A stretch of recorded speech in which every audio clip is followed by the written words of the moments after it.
giving you 40 minutes. Oh, that's nice. If you might end up with a little bit more. Yeah, so Try and whip through. well, we've got the Q&A bit, so we can lengthen or shorten that depending on how we need Yeah. to. So I'm going to keep everybody else on track, but keep me on track. So I need you to weigh that then. Yeah. So I'm going to say that depending if I come on at 6:20, then I want to be off within. Yeah. Well, I've built all that in as a factor, but I want to be completely finished and wrapped up by 6:30. So you've got 10 minutes. Yeah. I can whiz it up as well. 10 minute thumbs up. Yeah.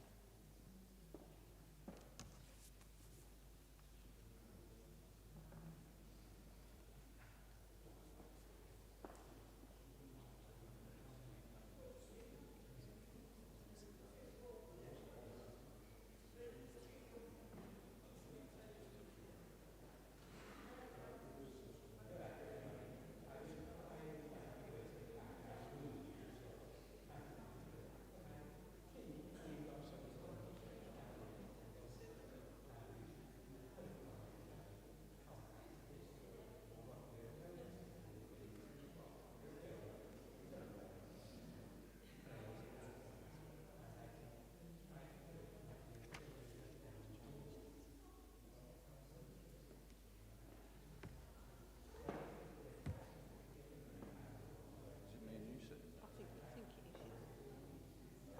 And then we can actually. Who's speaking on behalf of? I think Sean, Who's speaking?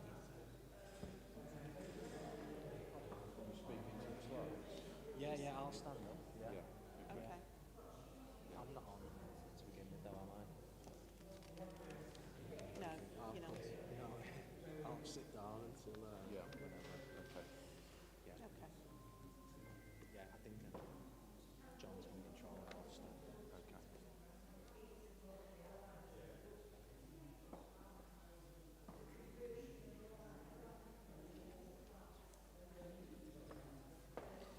Okay. I mean, don't need that. Is there a mic or? That's a mic on it, but we'll have that. Has it got the walk around mic? The walk around mic? Got the walk around?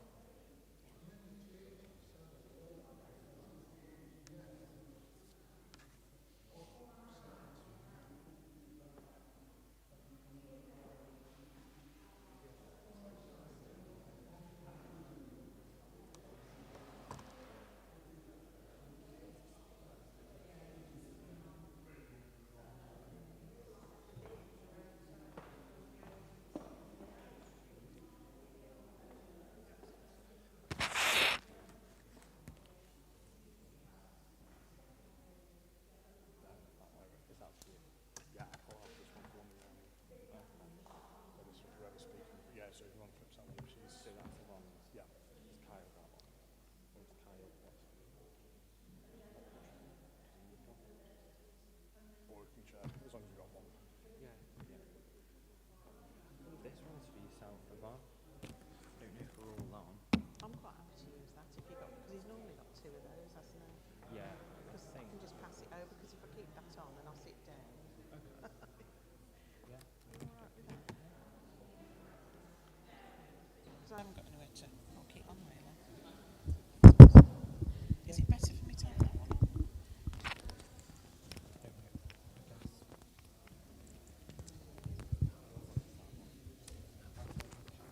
I'll do this. Yeah. Is it? Who's representing Mark? It's coming? Who is it? Oh, it's not going to start. Actually, I'll give it to the guys and they can. Should I do that? Yeah, I'll leave it off for the So minute. that's off. Yeah. And then Pretty much just just press. press Yeah, that just on press and it it's on. on. It'll come on. Okie dokie. Yeah, smashing. Thank you very much. Floor.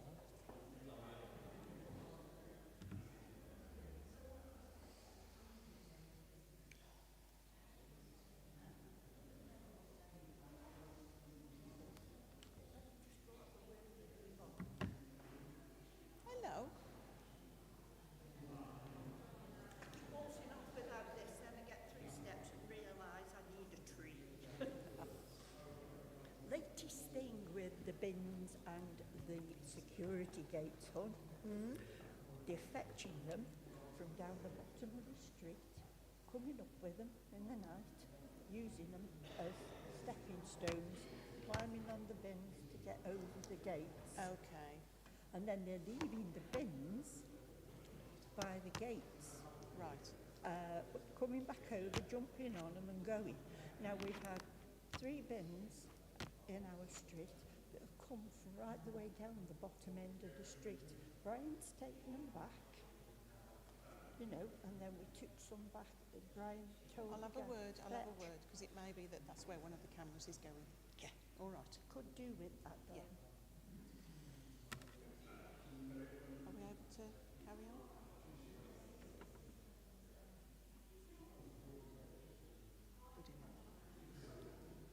Do you want a message? I think we've moved Mark. Should we move Mark down the agenda? I think we just skip. Well, we'll just say that we were hoping for an update Yeah. on the old library, but Yeah.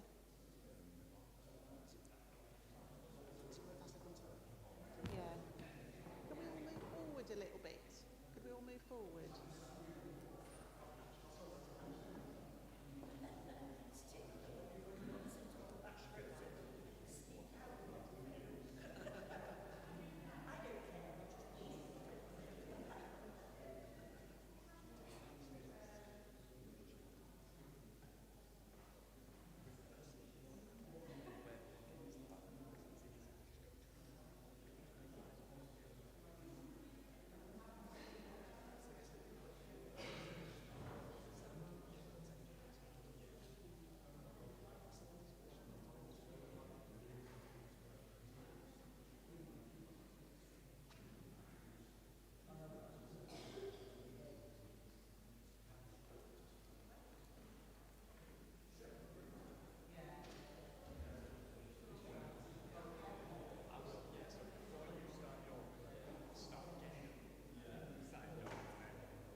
Can you mention?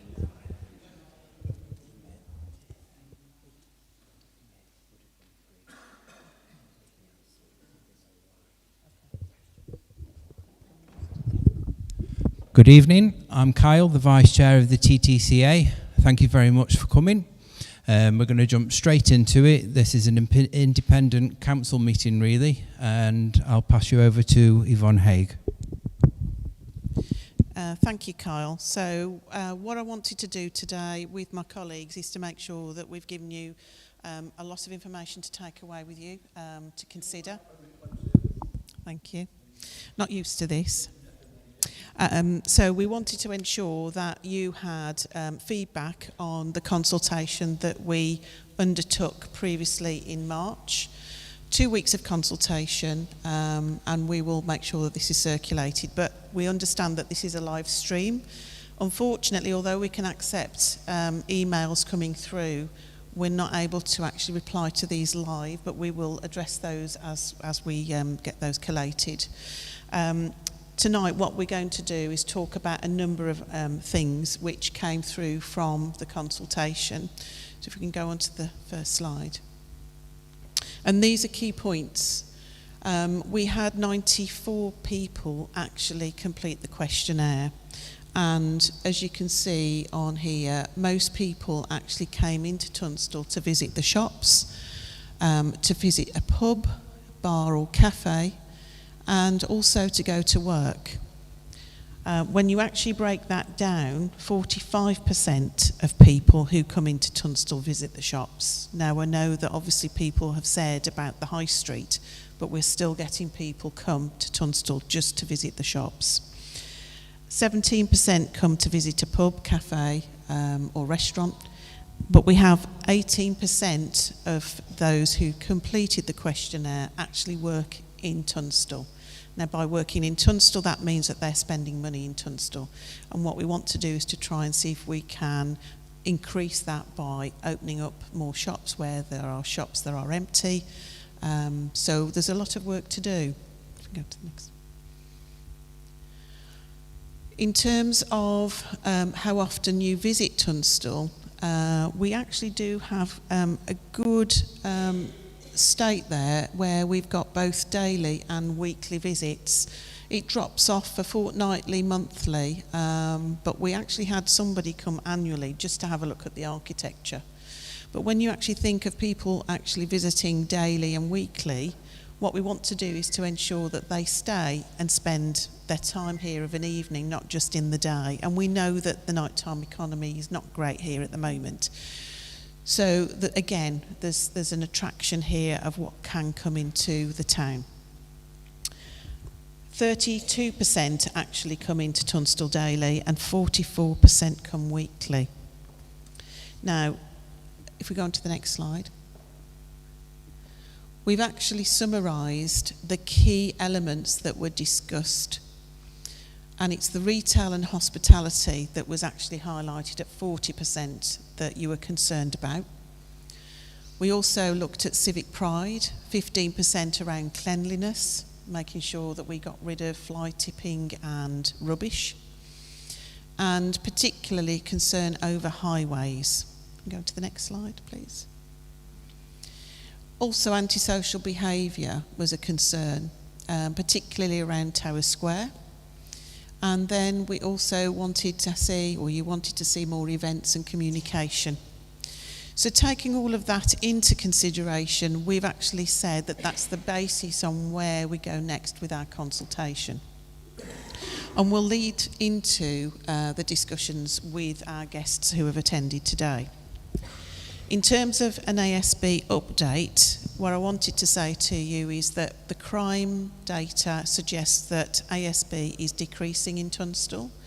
Some of the interventions that we had put in place under a previous scheme, which was the Safer Streets funding, which was finished in March this year, has had an impact already.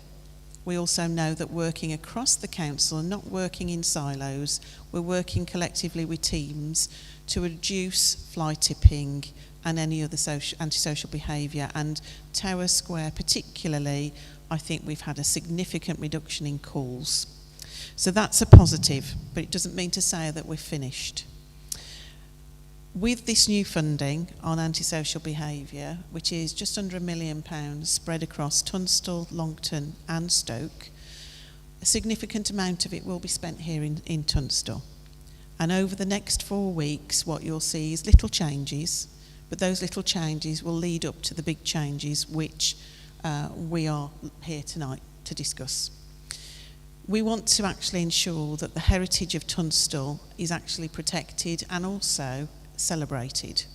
This weekend, as you probably know, you're celebrating your 100 years of a collective and unified 6 towns, and actually each and every single one of you have got an identity. The identity for Tunstall is yet to be determined, but you have a long history and should be proud of that. And what we're trying to do is to tackle a number of elements. So under antisocial behaviour, I'll be looking at the highways. I know particularly there's a concern around the island, and you've got a shop called TCS Domestics, where you've got the wall crumbling away and you've got the railings that have started to go rusty. Within 4 weeks or so, those will be repaired and changed. As you drive into Tunstall, what we're looking to do is to put heritage railings in. So actually anybody visiting, whether you're a resident, whether or not you're just driving through, you'll start to realise that this is a heritage town. So we're actually going to do some work there along the highway and up to the modern retail park. We've also got Palace Court, which has stood out like a sore thumb. I'm pleased to say within probably 8 weeks, you'll see a change to that. So that will actually look as though it's been refreshed, painted, and the railings will no longer be looking rusty. The Memorial Garden. We started work on that and we are going to complete that during this project, but we need all of you to be involved in that. When we actually look at all the other elements that we want to improve, the pedestrian subway, we can't do that in isolation. So Steve and his colleagues with Public Realm, we have to have a unity on a design, but also in terms of making sure that we're not working separately and we're not working collaboratively. So we're going to do that together. When we move to public realm, as you know, there is £4.5 million for Tunstall. It's not a lot of money in the big scheme of things, of the work that needs to be done. But one of the things that we are here to do is to ask you for your opinion. Some people within the community think the designs have already been made. No, they haven't. We are actively engaging with the wider community, that is property owners, business owners, residents, schools, and we're also not forgetting the young children that will be the face of Tunstall in years to come. By having them involved in the process and the design and coming together with the remaining occupants, we will create something that will stand at the test of time. I'd like to just whiz through to the next slide, if that's okay. So going forward, there is a process. The process can sometimes feel a little bit frustrating when you think perhaps it's taking longer to implement things. The reason why it takes longer is because you're in a conservation area and there is a due process of securing contractors. Since we last met you, we can confirm that we now have contractors on board, and we also have legal contracts to bind them to certain standards. And we are now starting to issue the works for them to work with us on the easy things. What I would say is that detecting any antisocial behaviour is requiring monitoring. So we've got an additional 10 CCTV cameras that will be logistically located where we've got hotspot areas still. And they will be linked up to the control room. So if there is an incident, then actually that will be recorded and that will then be linked to any policing or PCSOs on the ground to actually detect and arrest anybody that's there. We are, as I said, integrating the design out crime and the ASB funding with public realm to ensure that there is a continuity of design and that what we do is add value. If we don't add value, we've let you down. So in terms of the next slide as we go through, nope, yours. So your slide. So then, yes, it's okay.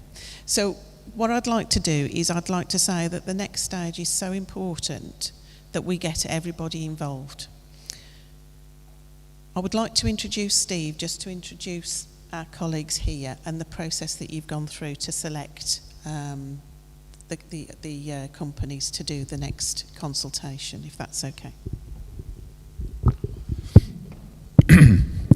Thanks, Yvonne. So I think last time we came along, we were hoping to appoint the consultants who would help us with the public realm design work and delivering the public realm scheme. And I'm really pleased to say that we've brought along some colleagues from a company called Planet.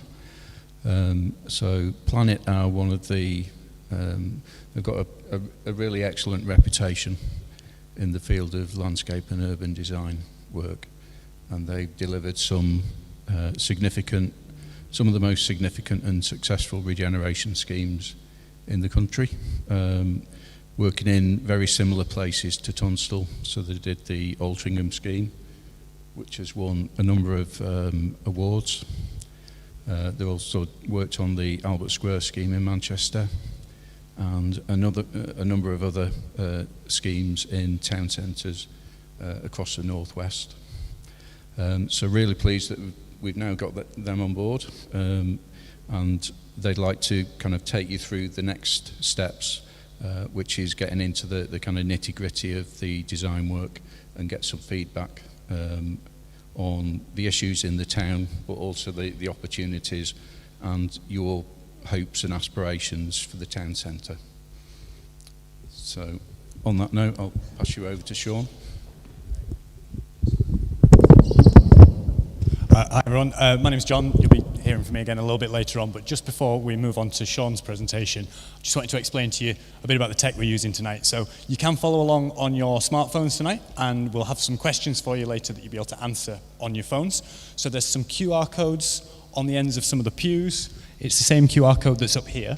If you can't use that QR code, you can go to menti.com in your web browser and type in the code that you can see up at the top of the screen there. If anyone is having any problems, just give us a little wave and I'll come around and see if I can help you on. If you don't have a phone that you can access on tonight, don't worry, we can send you these questions after this evening and you can fill them out in your own time and get back to us if that works better for you. So yeah, you will still be able to participate if you don't have a phone, but it means, A, if there's anything you can't see on the screen, you'll be able to see it on your phones, and also you'll be able to answer those questions with us later on. So as I say, just pop your hand up if you're having any trouble getting connected, and I'll come around and see if I can help.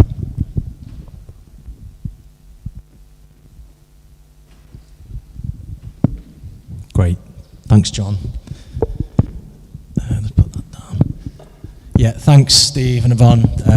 Yeah, and thanks for having us here tonight. I'm Sean from Planet, as Steve's mentioned, with colleagues Adam and John from Counter Context, and we're part of the design team that are here to, come up with some new proposals for this wonderful town centre. Yeah, so this is a brief overview of our actual site area that we're focusing on. As Yvonne mentioned, this scheme is being delivered through the government levelling up funding, and it is purely a public realm focused scheme. The idea being to deliver a really high quality, aspirational, sort of forward looking public realm for the town centre. Next. So yeah, who we are, again, as mentioned, we've been appointed through Stoke City Council.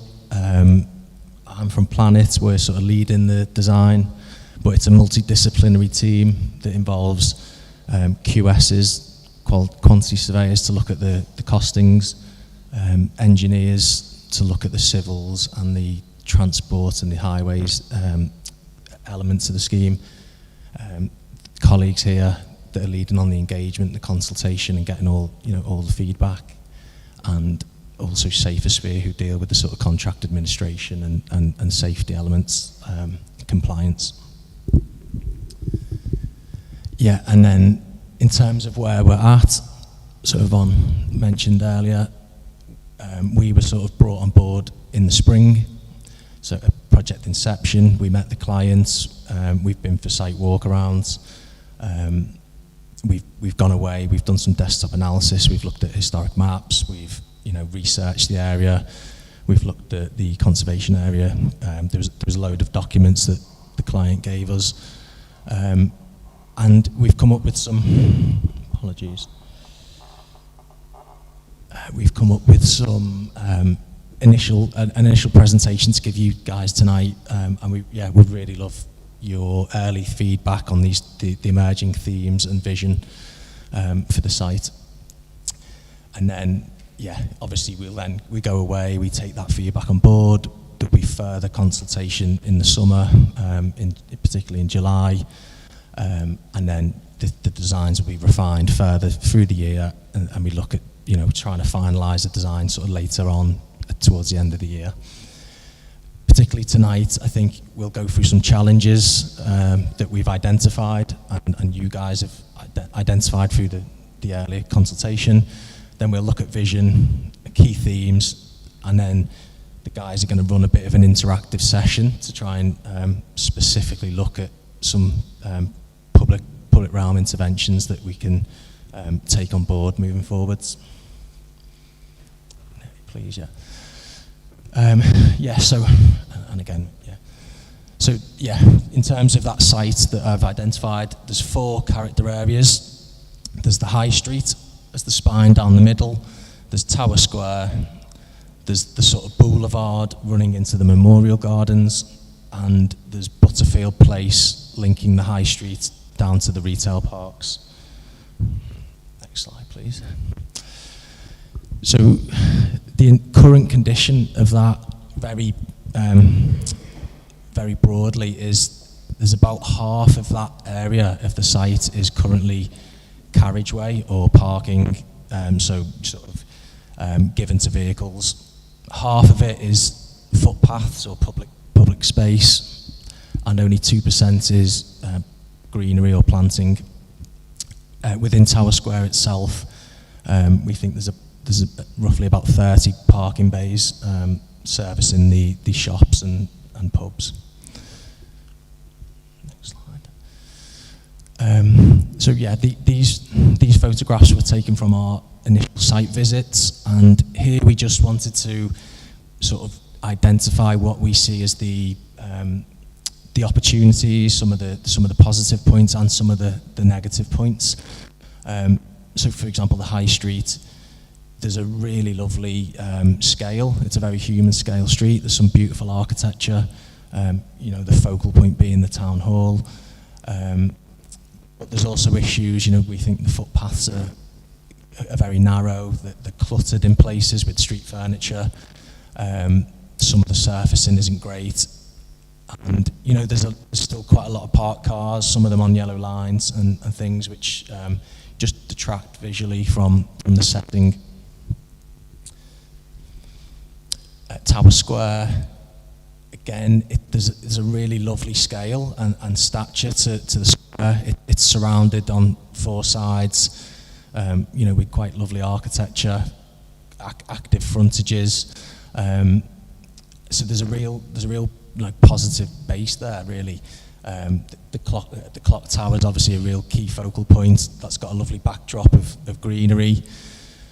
But I suppose if we look a bit deeper, there's, you know, it's quite dominated by essentially sort of a roundabout of a carriageway and lots of parked cars. And then equally, there's a disconnect from the town hall into that square due to the sort of nature of the high street passing through. Again, the boulevard, so that sort of third character area. Similar things, really. There's beautiful historic buildings and lots of lovely elements, but the actual environment itself just really needs a facelift, and the materiality is pretty poor. You know, the sort of key features, this sort of vandalised phone box right in the centre of the site. The subway, obviously, not universally liked or disliked. You know, it's a way of getting you across the busy road, but there's a perception of you know, maybe a lack of safety and looking a little bit grotty. But again, we feel as designers, there's lots of lovely key elements there that we can work with, and there's some real positives, including high quality paving and active frontages. And then finally, on the character areas is Butterfield Place. So this, you know, we stood in this space for quite a while and just monitored what people were doing, and I think just the nature of how it's been designed and how it's just a very transitory space. You know, I think people are making that connection from the retail park to the high street, but there's no reason to stop. It's a little bit soulless, a bit windswept through there. So yeah, again, we think there's real opportunity to do something much more positive there and have a much more positive interface with the market itself. And so these were, I suppose, a summary of some of the challenges that we felt, some of them from the public consultation results, some of them through chats with the client, and some of them are just observations that we've made from being on site itself. So, and again, you know, you guys will have lots of your own thoughts here, but we felt there's a real lack of sort of young presence in town. It's particularly sort of teenagers and children. You know, there's sometimes a lack of sort of pleasant places to stop and dwell. Again, some of the narrow footpaths. There's the highways. I think we can really narrow some of those roads and you know, prioritise pedestrians. again, there's not much greenery, there's not much planting, so there's sort of, there's elements there that we can improve environmentally. And I think, you know, across that all, I suppose there's this sort of perceived and maybe real elements of sort of a lack of safety maybe across the town centre. So we really want to address these sort of set of challenges. Next slide, sorry please, John. Yeah. So looking like positively, we really think like there's lots of great stuff here, and you know, we want to set a vision where we really change it, get a positive perception back for the town. We want to create a vibrant town centre. So, you know, here we want families, shops open, shops spilling out onto the streets. You know, great lighting, good quality furniture, good quality paving, and full of activity, full of animation. We think, you know, we can really create a beautiful town centre. We've got the architecture, we've got the history here. It just needs, I think, we feel like the public realm could you know, really help and give the town a facelift.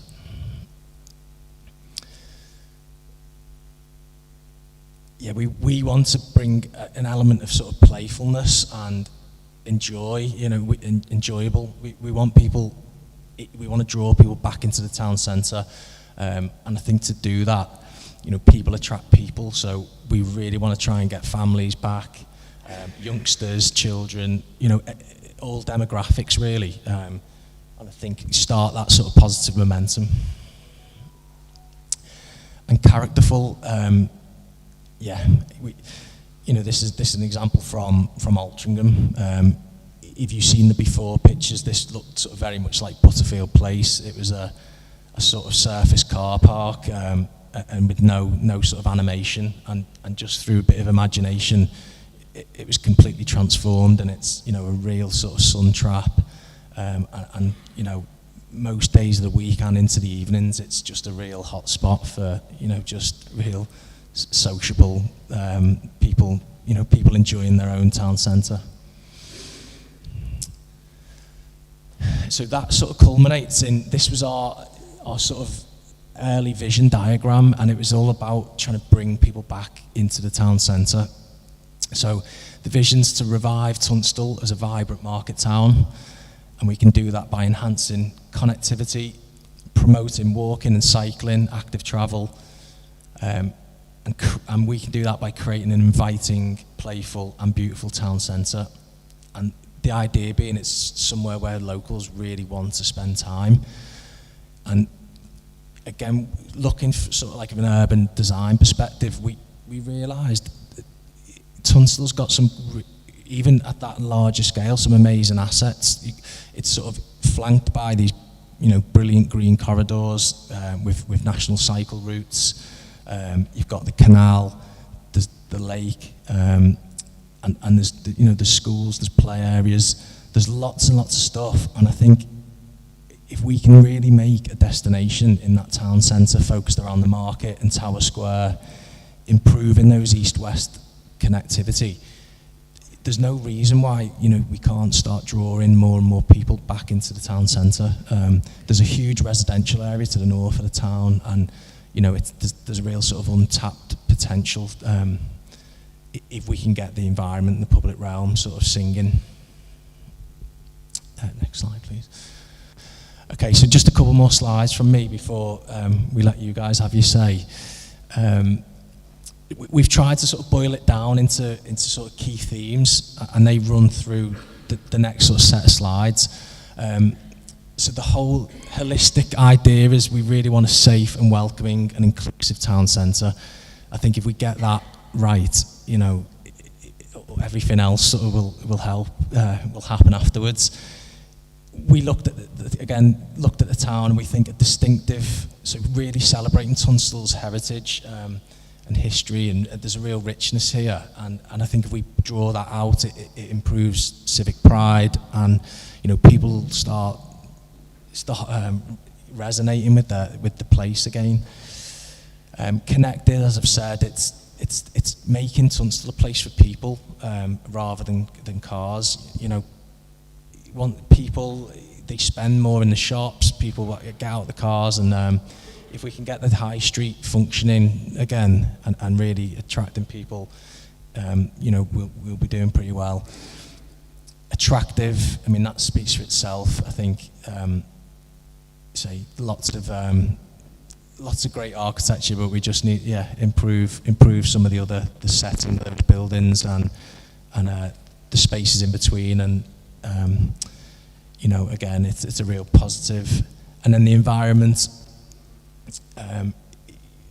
this comes up a lot in our work, but we need to sort of move with the times and things. You know, the public realms are a brilliant opportunity to be, you know, bring that element of sustainability and climate adaptation, and just create a bit of beauty. I think who doesn't like a bit of green and trees and planting and that connection with nature. And so this is the last slide from me, just to show it is early in the design process. We haven't, you know, designed anything yet, but what we have tried to do is take them themes and start trying to map them on the site. So, you know, with the market and the town hall being the real centre of gravity, that's the sort of destination point. And then looking at those spaces in between, looking at Tower Square and starting to draw those elements through. So is there spaces for events?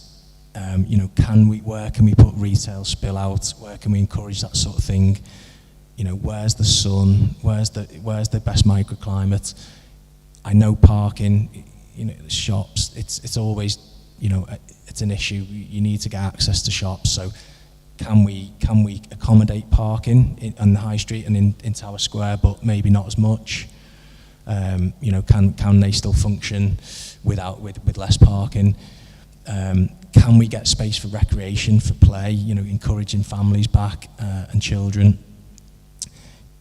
I think pushing out, you know, it might be in future phases, but it's those connections, those streetscape improvements, and the arrival gateways. Particularly important is the links down to the retail park, because I think what's happening is people are coming in the car, shopping at the retail parks, and maybe leaving in the car and not bothering to sort of connect with the wider town centre. But if we can get those key gateways right, and then through Butterfield Place, animate those spaces, you know, we really think we can increase spend on the high street and create a very successful place. I think moving those links with the Memorial Garden are really critical. I think there's a whole piece around the subway and what's possible with that. I think it'll come up on the next slides. You know, we want to make a very safe crossing there that's well used. I think Station Road, it was a critical, you know, back in the day, that was sort of the main sort of market cross, and it's sort of been eroded over time. But, you know, I think that key east-west connection through to the Greenway and beyond the park and beyond, if we can get that as a great connection again, I think, you know, it'll really, really help the top end of the high street. And so, yeah, I think so the next few slides, I think John and Adam will get you guys involved, and we'll start trying to hopefully distill some of this information into sort of specific, take those key themes and look at some of the specific interventions that, you know, you would like to see, and maybe we can incorporate, you know, we will try and incorporate into the actual sort of design work of the scheme. Good evening, everyone. My name is Adam. I'm a director of a communications company called Counter Context. So we're appointed to deliver the public consultation, which will take place. Too close? Is that better? Is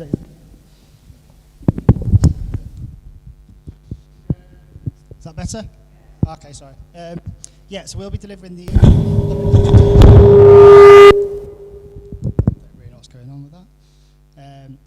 public consultation in July, but obviously, as I think, just to reiterate really what Yvonne said earlier, we are early in the process here, But we really want to take this opportunity, you know, we're a lot of stakeholders from the town here tonight, just to start to try and ask you some questions, get a bit of a flavour, a bit of a feel for what your feelings are about the kind of public realm and what your priorities are going to be.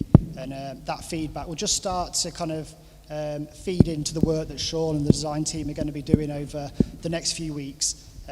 But yeah, just rest assured, like the proper consultation in July, there will be kind of far more concrete visuals and proposals for you guys to comment on, and obviously we'll keep you very updated and in the loop on the process of how you can feed into that. But yeah, we're really keen to just capture this audience really nice and early and try and get some initial thoughts. So yeah, my colleague John's going to run you through some questions. In terms of the public consultation, if anybody will want to talk to us about you know, key community groups, things like that, they'd like to make sure that we are kind of approaching and trying to talk to as part of the consultation, then please do grab us afterwards. We're really keen to try and reach as many people throughout July to feed into these plans. So yeah, we'll give it a go at the question. Okay, how's that? Doesn't sound like a Jesus and Mary Chain album. There we go. Okay. Yes. Hi everyone. My name is John. I work for Counter Context, and I think for probably the next few weeks, I will be the main kind of point of contact if you're responding to the consultation and things like that. So I'll see all the responses that we get back over the course of that consultation. What we wanted to do tonight was sort of take you behind the scenes a little bit of this public planning process, and what I thought is we'd have a look at the way Sean and colleagues kind of approach a project like this, which is generally to take quite a wide view of the whole town, and then we get more and more specific as we go through and start looking at more specific elements. So if you haven't already connected up on your phone, you can do so using that QR code at the bottom, or you can go to menti.com, and if you are watching at home and you can't quite see that code, it should say 51698485 is the code to put in if you're using the web link. So I'll just give people a minute or two to get connected up. I don't know why it's highlighted like that. There we go.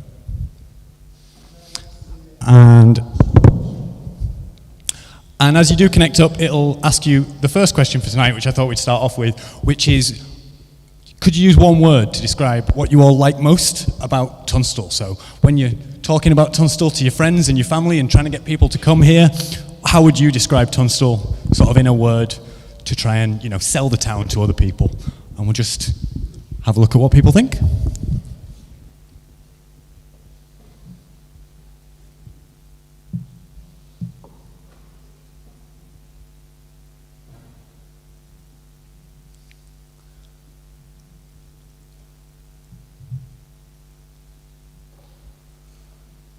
Oh.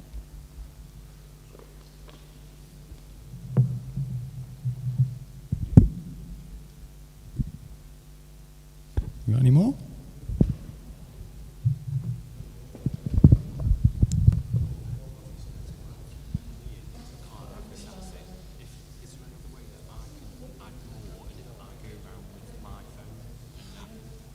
Usually only lets you one per device. What we can do is we can always email questions out to people afterwards, and they can send the answers back into us, and we'll collate it all together when it goes over to the team. Yeah, just to say, if you can't, if you don't have a smartphone with you tonight, and you can't sort of participate in this bit, we can just come and grab one of us afterwards. I can take an email address and I can send these questions out to you by email. The other thing for those of you that are on the phone is you'll see a little button at the bottom for Q&A. So if you do have any questions as we're going along, if you send those to me, they'll come up and we'll try and answer as many of those as we can at the end. So this one really was just to kind of kick us off. And again, I thought it would be really interesting for me to find out what you all value about the town. So, I don't know, just quick show of hands. Community, is that something we all kind of agree with? Is that's important, it's a real valuable thing about Tunstall for you? Yeah? Brilliant. And so community's come up biggest there, which means most people have put it in. But we've also got heritage, historic buildings. Yeah, there's a general agreement on that. These are kind of important things to us. That's good. Tower Square and the market, we'll talk a little bit more about now. So that really just to kind of, as I say, to kick us off, kind of get thinking about what we like about the town. Now, on your phones, if that image is coming up a little bit small, you can click on it. It'll make it bigger. But the first question I wanted to ask you tonight is, so thinking about the town centre as a whole, but in particular the areas that Sean mentioned earlier, the areas that we're looking at making some of these improvements to public spaces, which of these sort of themes that we identified would be most important to you? Which do you think is most important for creating a sort of safe Tunstall for everyone, for bringing people back in? So just to recap those themes that Sean went through, we had the environment, a town centre that's green and sustainable, distinctive, a town centre that celebrates heritage and identity, attractiveness, attractive and diverse, and connected, a town centre for people that is well connected. So you can use the arrows on your phone to rank those 1 to 4 in how important you think they are. And as you do that, they should come up on the screen there.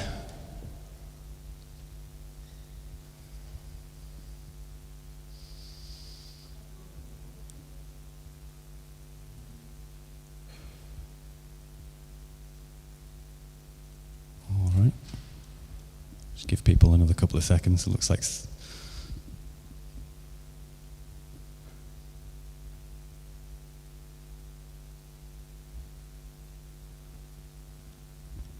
All right, I think that's everyone voted there. Brilliant. Okay, so distinctive is our kind of top one there. So again, I think what I'm hearing already at this point is that, yeah, the local architecture, the kind of character, the historic nature of this town is something that is really important to people. So as I said, we're going to get a little bit more specific as we go through. So the next few questions, I want to think about those specific areas that Sean just mentioned. So we're going to start off with, so we've got the 4 areas there. We've got the High Street, Tower Square, Market Street, and Butterfield Place. And we're just going to go through each of those in turn and look at some different ways that we could sort of improve the High Street. So again, just to be clear, these are some very early ideas that the team have had about some specific interventions that we could make that would improve these areas. So thinking now specifically about the High Street, we've got sort of 4 options, and again, it'll come up in a second. We just want you to rank them 1 to 4 in terms of how important, how transformative you think those would be. So the first one is on our attractive theme, adding in some feature lighting to make it more welcoming at all times of the day and the night.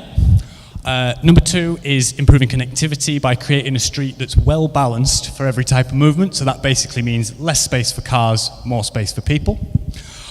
Distinctive, so we want a high street that's joyful, easy to navigate, pleasant place to spend time in.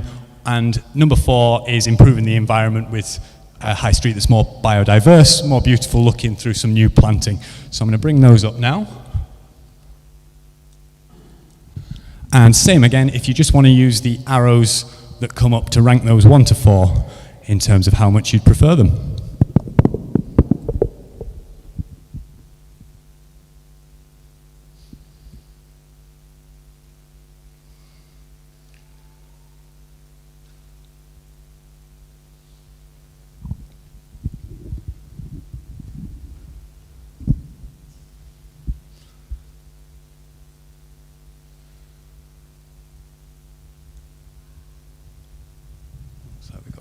People still voting?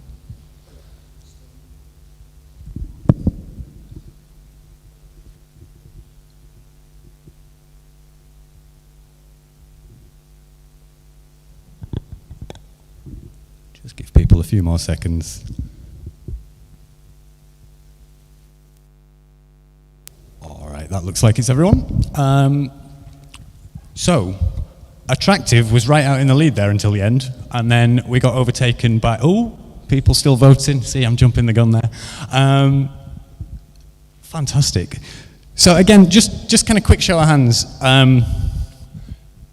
Do we think all 4 of those are kind of reasonable aspirations for the High Street? Yeah? Okay. But obviously what's come out in front there is sort of more biodiversity, more planting, and looking at ways to kind of beautify that area. And I think it obviously right up until quite close to the end, that sort of improved street lighting was coming out quite high. So again, these aren't necessarily a sort of one or the other kind of option. This is really just to test some ideas with you guys about sort of what you'd prefer in various circumstances. So same thing again for Tower Square, really. So we're just thinking about Tower Square now.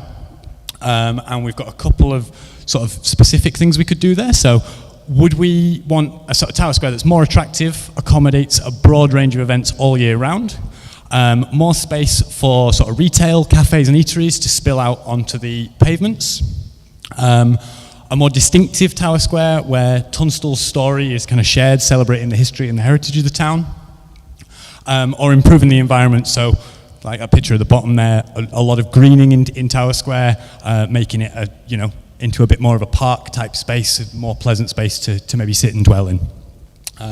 So once again, if you'd just like to rank those 1 to 4 for me, please.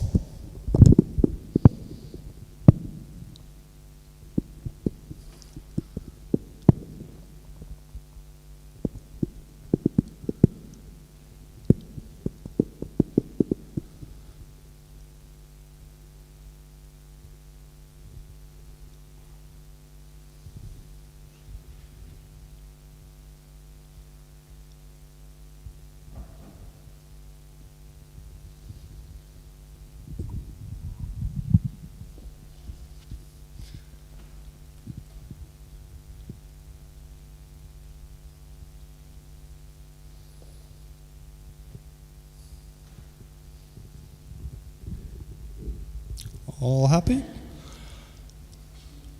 Okay. Don't worry if you are still voting. But yeah, again, I think it's quite good to hear that. Very much backs up what Yvonne and Steve heard in the consultation that took place earlier this year, that really what is a big draw for the town is those events and making sure there's spaces for those events to continue, to grow, to thrive into the future. Again, I think, yeah, that's something we've heard in the past. So we can definitely keep that one. And then next area we're going to look at quickly is the boulevard. So we can see on the left-hand side what it looks like there. And our 4 options for this one are attractive, so a boulevard that's well lit and used at all times of the day and evening. A boulevard that's better linked to its surroundings for sort of cycling and foot traffic. A boulevard which is more arty, more colourful, and environment, so one that prioritises people, planting and sustainability around that boulevard area. And again, if I could ask you just to vote now, please.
Absolutely understand. If I could just answer that question very quickly. Yeah, just to very quickly answer that question. Yeah, as we kind of had on one of the slides earlier, obviously, yeah, safety and security and improving people's feelings of safety in Tunstall is very much top of the agenda. And these improvements to public spaces in Tunstall are a small part of the wider things that are going on to improve that safety and security, and a lot of what else is going to be talked about in this meeting tonight will be specifically around those actions.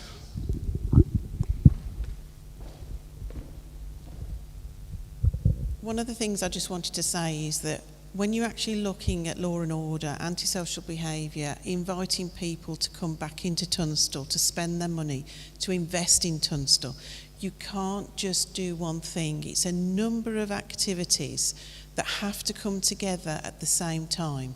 So we have lots of funding coming into Tunstall, and part of what we're trying to do tonight is to give you an insight to say, actually, you have a voice to actually work with these gentlemen to give your opinion. Now, some of it may be online, some of it we will be coming around and talking to you and doing workshops. But one of the things we want to do is to give you absolutely everything that we currently have in our box to be able to do some of this collectively. So although these gentlemen are actually doing this at the moment, there are other items on the agenda that actually complete the picture, and therefore you have the opportunity to ask us questions at the end.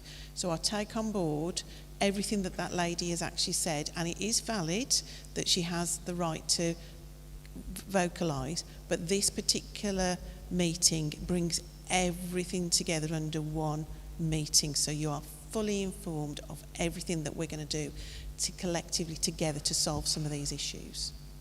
Okay, so we will take questions afterwards. Yeah, absolutely. We can run through questions at the end. As I say, you can submit questions on your phone, or if you don't have a phone and you do want to ask a question, then you can ask that just in a couple of minutes' time. And obviously, yeah, the full public consultation that is coming in July is where we will be collecting detailed feedback on specific plans. As I say, tonight is more about testing some early ideas with you guys, see what your thoughts are, what people value about Tunstall, what people would like to see improve, and then we as a team can take that away. Sean and his team will come up with some specific changes that we could make to Tunstall, and we will then come back and hear your thoughts on those specific things. But yeah, so for everyone who is voting, thank you very much. And yeah, the connectivity of the boulevard, I think, again, very similar to thoughts Sean and the team were having. That connectivity, and the boulevard is a connective space out to the sort of east side of town, over to the high street, is something that we've seen coming through quite strongly. So our final ranking question is just going to be about Butterfield Place. So again, as we looked at kind of earlier, a few different ways we could maybe animate that space a little bit. So attractive, we've got a place that welcomes diverse activity, events and animation at all time of the day, all year round. So is that York Market at the top? That's, but yes, sort of these smaller kind of maybe spaces for small businesses and makers in there is one option for that. Number two, we've got connectivity again. So a place that's clear and accessible gateway into the town centre. Is that what we want to see from Butterfield Place? Distinctive, so again, enhancing the landmark and the heritage features of town. Or do we see that as perhaps a place for more planting, you know, a place that you might stop, sit on a nice bench in the summer, get some shade from the sun with some nice trees and planting there. So again, I'm just going to ask you, this is the last ranking question, I promise, just to rank those 1 to 4 for us, please, on your phones.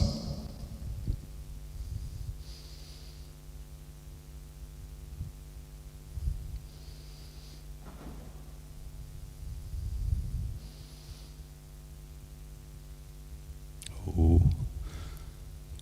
So attractive and connected fighting out for the top there.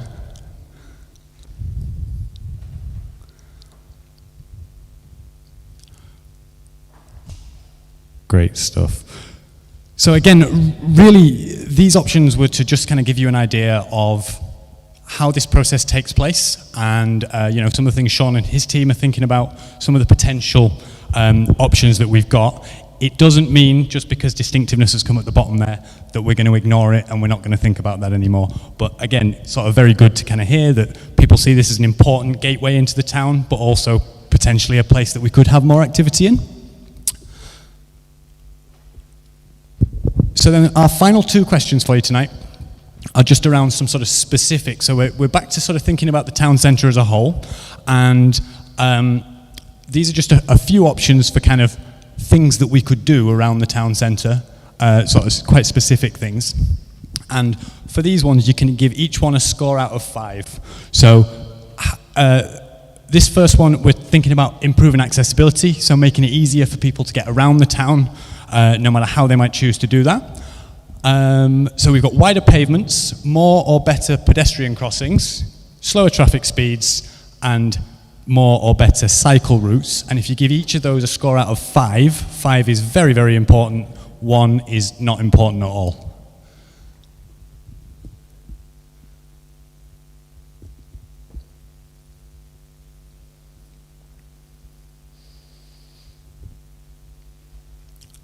Okay. So that's quite an interesting one. Slower traffic speeds has come out on top there. Again, quick show of hands. Who would support traffic calming measures on the high street? Sort of 20-mile-an-hour limits, that kind of thing?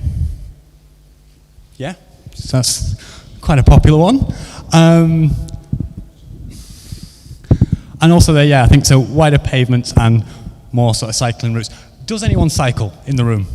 Any big cyclists, Father John? Do you find it easy to get around, Father John?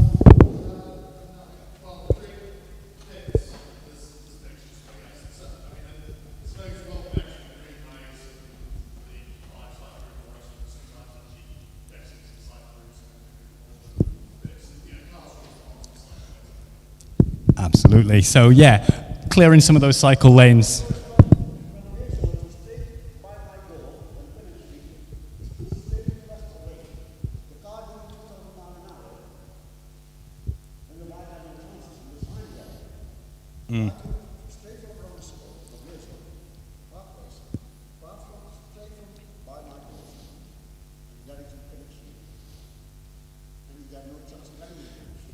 Yeah. And that's something we hear. Yeah.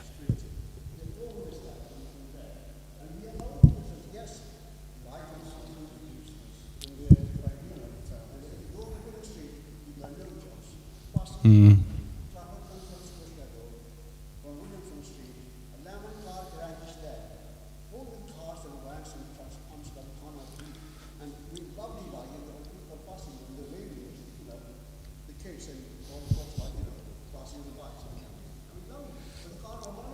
Yeah.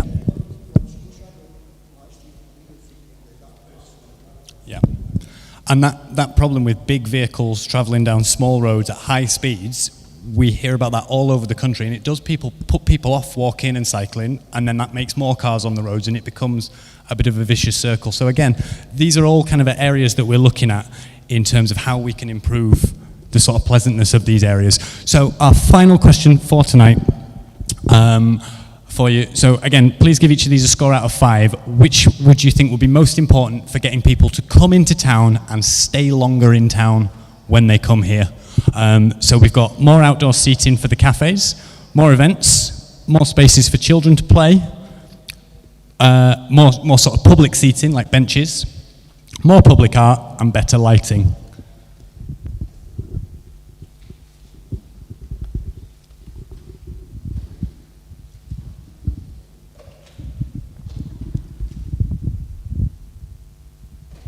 Okay.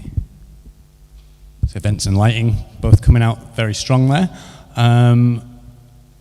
Even better. And again, that public seating cafes, I think, the last few years, this is something a lot more towns have moved towards, and that these spaces that used to be given over to cars, we can actually bring some of the businesses out into the streets and do a bit nicer things with those places. So thank you all very, very much for your participation in that. What I will now quickly ask, we have had a couple of people submit questions through the Q&A, so I'll try to answer those now. If you do have any more questions, you want to submit them through the Q&A, please do. If not, and we can come around and chat to people. And then the final slide that's coming up in a second is if you do want to leave us any details you can do that and we can get in touch with you afterwards and continue this conversation. If I go on to there. So I think this is possibly one for Sean. Could Buttersfield close on an event day be opened as a diversion for traffic, so to become the top end of the high street, and the square be retained for events? It's quite specific. No, I think questions like this is something we'll take away. We haven't looked at quite the specifics such as that, but yeah, we can. Absolutely, we'll be looking at. I think there's potential for events in lots of these spaces within the site boundary. The colleagues at Civic Engineers, they're working with us to look at the traffic implications, road closures, all things like that. Safety, bollards, HVM, hostile vehicles, all of those things will be considered. So, absolutely, that's something we can take away and look at. Brilliant, thanks, Sean. And our second one. So, when did you collect the data for the lack of teenagers? What time of day, weekend or weekday? There's only one primary school and no high school, so there will be low footfall. Can I pass that one over to you, Yvonne? So the baseline consultation took place on a Friday and a Saturday. That included the library, where there was a specific educational reading session, professional reading session, but also on the Saturday with families coming through into the market. However, we were very much aware, talking to a couple of teenagers, that they were only visiting Argos. They just so happened to walk through the market, and we had a chat with them. And they actually told us that they don't come into Tunstall because they're scared. What we've done since then is that, because we felt there was a lack of young voice, is that we have connected with the educational institutions here within Tunstall, and also the educational building and services at the bottom of the high street. So when you actually do a survey, it is a baseline survey, because that helps to shape the next proper consultation. So actually we've been working behind the scenes to engage with the local educational schools. Brilliant, thank you very much. I have, as usual, overrun with this section. So if there are any more questions, Adam and I will be here to the end. We're happy if you want to come up and have a chat with us. We'll try and answer any questions you've got. Oh, hold on, one more's just come through on here. We've got, what will happen to the buildings on High Street that are...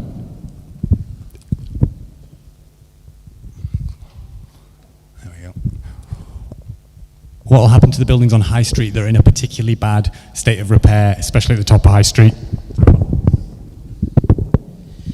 So since the last meeting, I was very fortunate to actually meet a number of property owners. Some of the property owners actually own multiple buildings in the high street. Some of them have actually been served notices from the council to repair the buildings. Where that is the case, then obviously we're expecting some works to be done, but that doesn't mean to say that we are not going to continue to work with the property owners and the business owners. If there is a particular theme or feel for Tunstall that comes out of the main design, then actually we'd like to work with those property owners and the business owners to reflect that. So it's not just a case of attracting people to one specific location, but that location feel is extended further than Tower Square or Butterfield Place.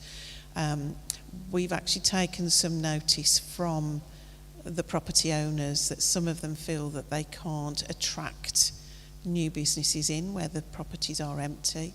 So I want to work with them and with some of my colleagues within the council to start looking at regeneration and advertising some of those properties, and particularly looking at some of the feedback in that they don't really know what you're looking for, and we know that comes high on the list is a florist. you'd like a florist back in the high street. So that feedback that was coming back, we can feed that to the property owners. And we're also wanting to work with the bigger retailers to say, actually, there is a lot of investment coming into Tunstall, and would you be interested in taking a bit of a punt and actually opening up a unit here, so that your branding starts to attract other investment into Tunstall. But it's not going to happen overnight, but those conversations are starting to be had. Thanks very much, Yvonne. All right, and thank you all very, very much for coming down tonight. That is going to be it from me. I will move on to our next section. However, please do keep in touch. The screen that's just come up on your phones, you can leave us some details in there, and that means we can keep in touch with you as this public space improvements project sort of develops over the next couple of months. Make sure that you hear about the public consultation, and we would love to hear your feedback in about a month's time on some specific ideas that we're going to have for Tunstall Town Centre. So thank you all very much again for tonight. Thank you, John. So we did slightly move the agenda around a little bit because we had a guest speaker slightly delayed by traffic, but I'd like to invite Mark to come and give you an update on the library. Everybody, thanks for the invite tonight. Despite the inactivity on Tunstall Town Hall, Tunstall Library, I really just wanted to come tonight just to reassure the community that work is still ongoing on that project. It's quite a normal, really. I know they've gone through a process of doing a public consultation exercise on that, but they are now in the sort of planning process, which is unfortunately protracted these days. It is particularly so when you've got listed buildings and historic assets that you're having to change and make alterations to. So that process is underway. They've submitted a pre-application, so there's a process they go through to inform the planning authority what their ideas are. That's with a view to trying to speed up the actual planning application process as well, because when they submit the application, it has to go to a wide variety of consultees. So if they can get it right first time through a pre-application process, it makes that planning application smoother. So they're expecting, they've started to have some feedback now from the planning authority on their submitted plan. If you remember, it is the restoration of the library itself. The previous scheme wasn't seen to be financially viable, so they're looking at phasing the development site now, focused on the library building itself. So they've had some feedback, and they expect to be able to submit full plan application, which will, again, there'll be further consultation as part of that. We'll see if we can build it into the work that Steve and Yvonne are doing in terms of consultation, so we're not having you coming out every night to different consultations. We'll try and tie that together, so again, you can give further feedback on that scheme as the plans come forward. Moving forward, best guess, and this is sort of my estimations, if they get the planning in back by the end of the month, 2 months there or thereabouts to get the permission, maybe a little bit longer. Then they've got to go through a process of getting a contractor on board and procuring that to make a start on site, probably early first quarter of the next year. And it's probably about a 14-month, 16-month build period. So that's a sort of running timetable for the scheme. But happy to take any questions if anyone's got anything specific on Tunstall Library.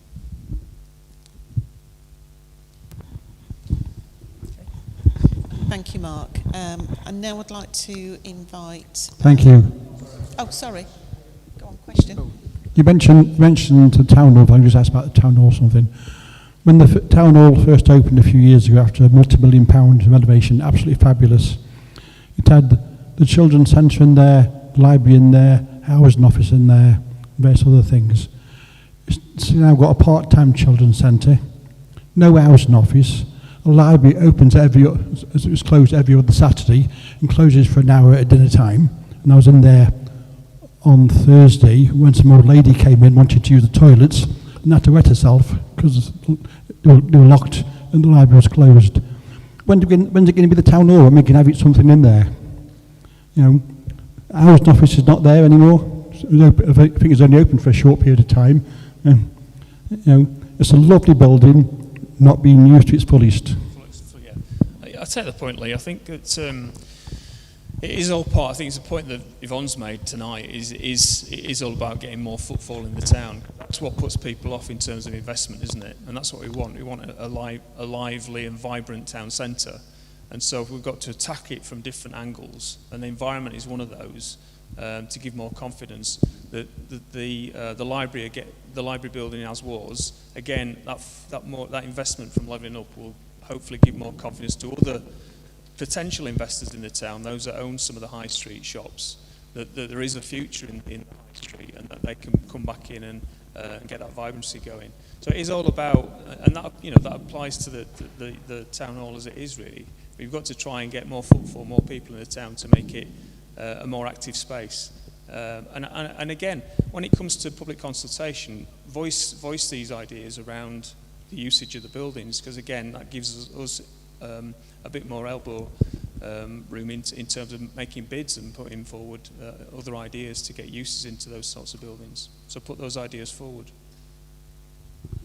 So we want to bring more shops and people into the town centre.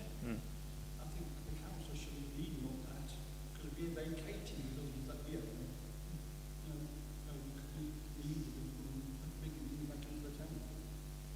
Yeah, we've got to think about our own estate, haven't we? As a council, we've got to be conscious of its public money in terms of what we use and how we deliver the services that we use, and transcend that and bring other uses in. I don't think that we as a council, with the number of towns we've got, we can be present in all of them.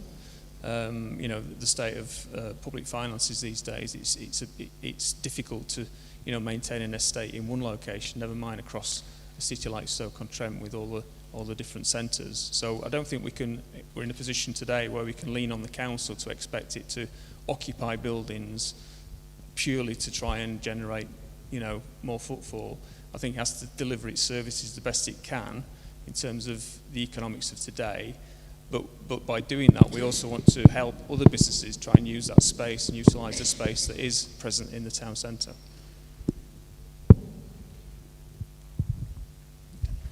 Thank you. So I'd like to invite David Williams MP and Vicky, our local PCSO, to give you an update with regards to making great places.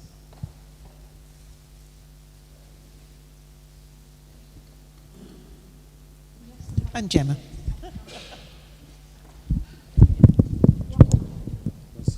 Yeah. Hello, I'm Vicky, one of the neighbourhood sergeants. I will apologise on behalf of Rob Emmanuel. He is the Tunstall sergeant. He couldn't be here tonight, so bear with me. I'll cover Burslem, so hopefully I can get my stats right. So I'm going to cover off, I think it was down as salt mine on the agenda. Is that still on there? It's new police funding. New police funding. Yes, so it's now called the Action Fund. I'm just going to ask G to hold this for me.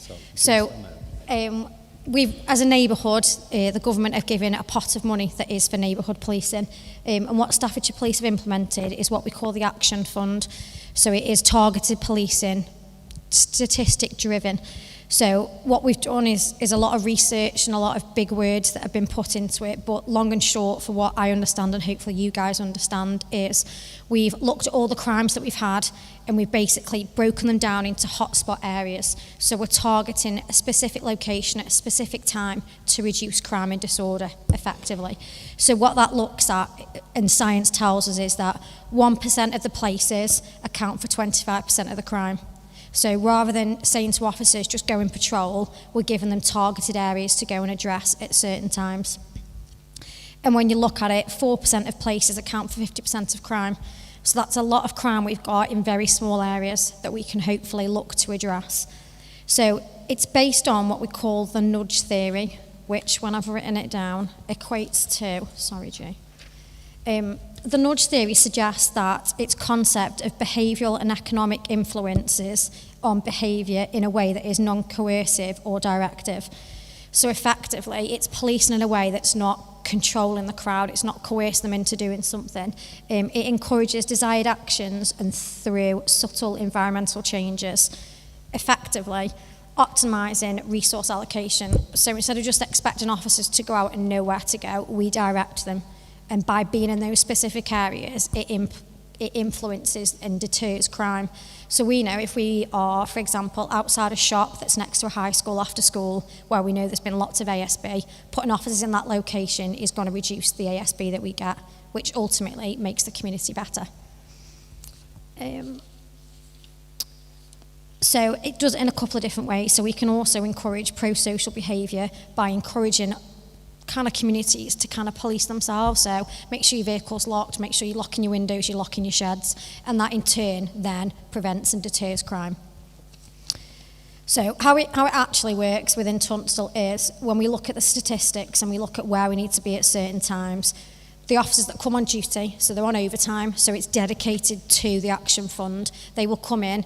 We're very high tech now. We've got an app, so they'll log onto the app and it will tell them where to go for that day and that time.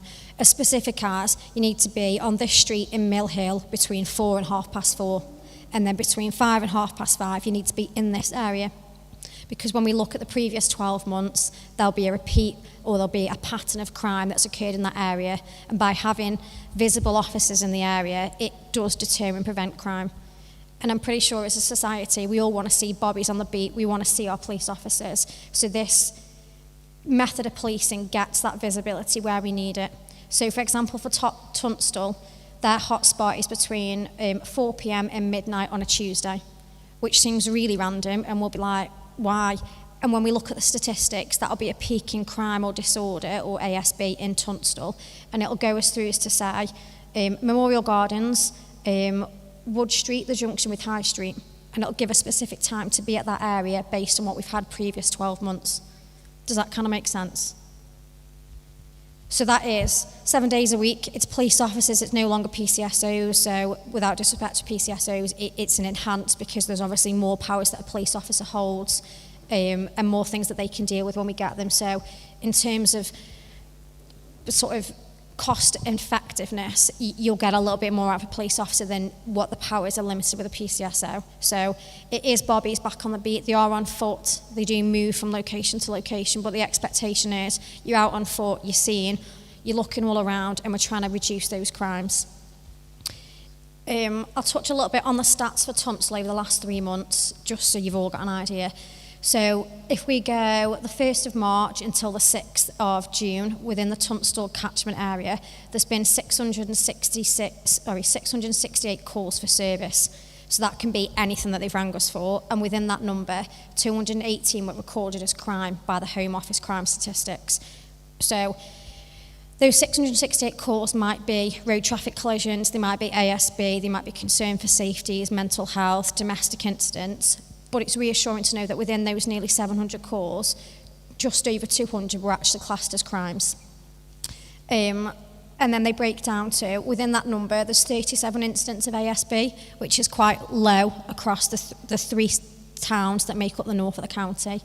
Good to know there's only 5 burglaries, 2 robberies and 50 shopliftings, which we have all across the whole of the UK seen a spike in shop theft, so 50 is probably not out of the normal for it, but obviously that has an impact on retail crime and obviously the footfall in the town centre, so that is something that we do work on, and there is plans in place to address that.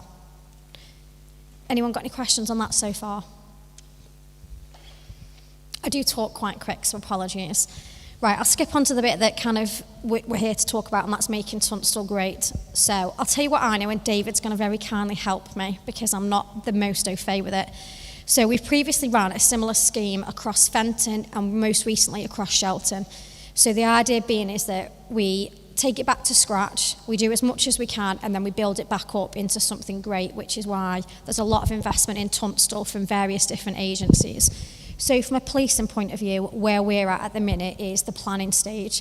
So what we've done is we have, within the catchment area, we have identified the streets and roads that we need to go and engage with the community.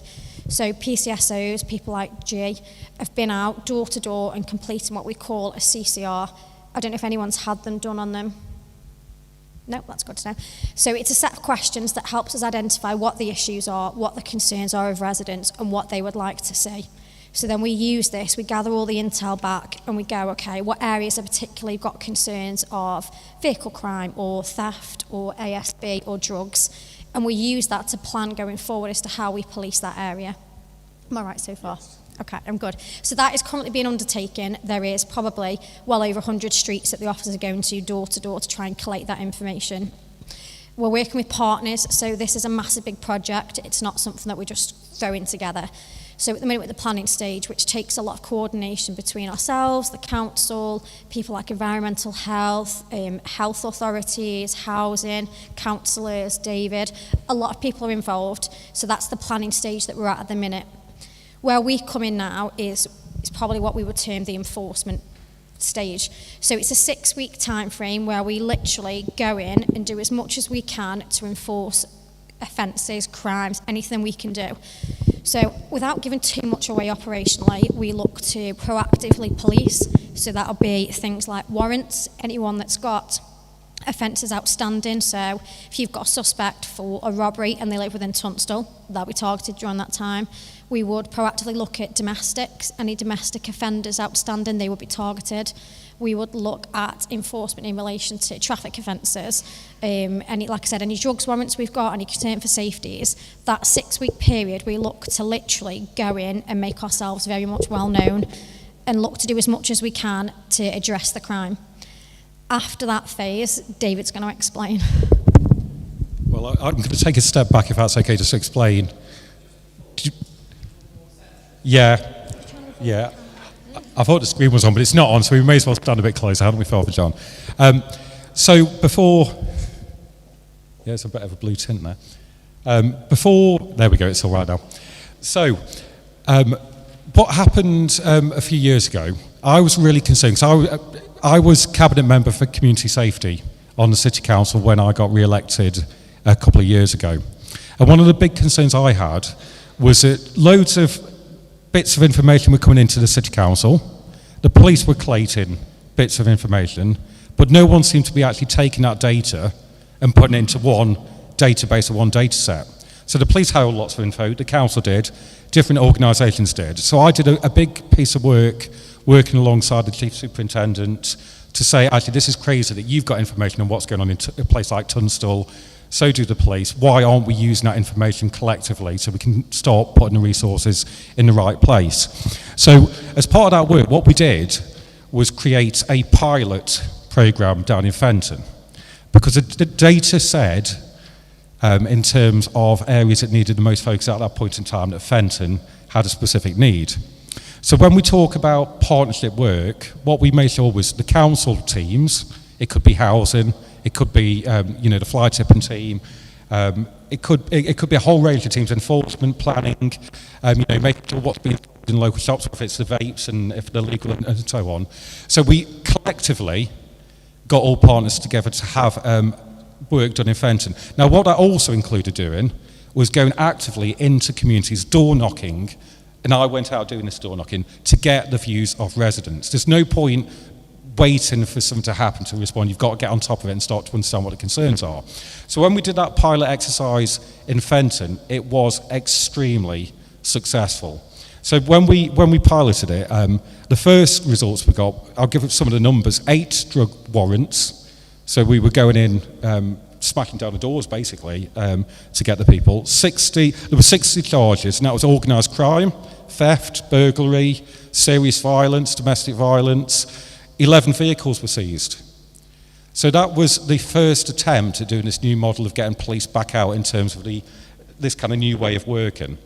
So since I've been elected, I've been quite vocal about policing in Parliament, and funnily enough, I spoke on Tuesday about policing, because we are ripped off in Staffordshire. The PCSOs, the police officers, the teams work really hard, but there's also a reality that in Staffordshire, we're one of only a handful of police forces now that still have less officers on the beat than we had back in 2010. Now that's not okay. So what I'm saying to government now is, as we start this, when we talk about 13,000 new officers, we need to understand the starting point of communities that have been overlooked in the past. So if we've still got less police now than we had in 2010, we need to make sure we're getting more police on the beat than elsewhere, because some places are now above 2010 levels. So in terms of safety, my biggest critic is often my mum. And she worked in Tunstall, she worked around the pots around Tunstall. So whatever goes on in Tunstall, I hear about because my mum gets annoyed if she sees stuff she's not happy about. And I always say around community safety, does it pass your mum test? My mum's 79, my dad's 80. And for me, it's whether they feel safe when they're out and about. Same for my nieces. I've got a young niece who's 16 in the area. So if it's not good enough for people in my family, it's not good enough for anyone else.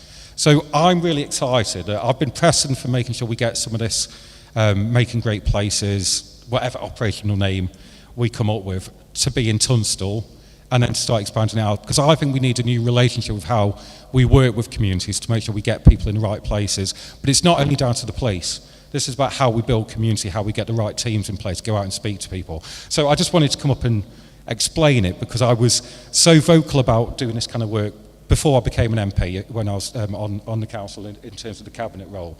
So are there any questions on the kind of plan around making great places? So the stats David just read out about 8 warrants, 11 vehicles being seized, it might seem low, but when you look at the size of Fenton, that's quite a lot to seize in a small area. So we specifically target smaller areas so that we can see the impact. If we were to group it all together, for example, and say, let's do Bursham and Tunstall at the same time, the impact that we would have would be so diluted it wouldn't impact on communities. So we choose smaller areas so the impact can be felt by residents, and we can say, look, for the area of Tunstall, we've done X amount of warrants, we've seized X amount of vehicles, we've recovered so much drugs. And by taking those people off the streets, it impacts on the community.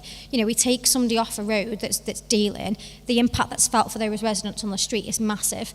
Whereas if we're trying to do it over 2 larger areas, we wouldn't be able to give as much to it. And the statistics, and when they look at the science behind it, Tunstall is an area that we can improve, we can make a difference on. And by doing this now, with all the regeneration that's coming on and, you know, the work that's being done, if we can address those crime and that offending now, when the good stuff, starts to come through and these guys are, doing the town centre and this, that and the other, we've already made a baseline into it. We've won back the community and we're already in there, we're already embedded. So, people are reporting things to us so that by the time you make it nice, we've taken the people off that would ruin it. And I get the concerns about teenagers and this, that and the town centre and about play areas being destroyed. But if we've already addressed that behaviour before, hopefully that won't be ruined. And we can set a standard that we won't tolerate it. So any damage to play areas, we can address that early on. Sorry, just because you've talked about young people. You're right, but we also need positive opportunities for young people. So I think most of us in the room probably, we're of a certain age or older, will remember we used to have lots more youth clubs, things for young people to do in local communities. One of the disgraceful statistics about Stoke-on-Trent, and this is where we've got an unfairness, and again I spoke about this in Parliament on Tuesday, is for a young person in Stoke, only £11 per year is spent on youth services. In inner London, it's £111 per young person. Now that's not happened overnight, that's taken years of a lack of investment coming into our local community. So it's clearly not okay that I don't want young people in London to have less money spent, I want us to start closing the gap and moving us back up to that level.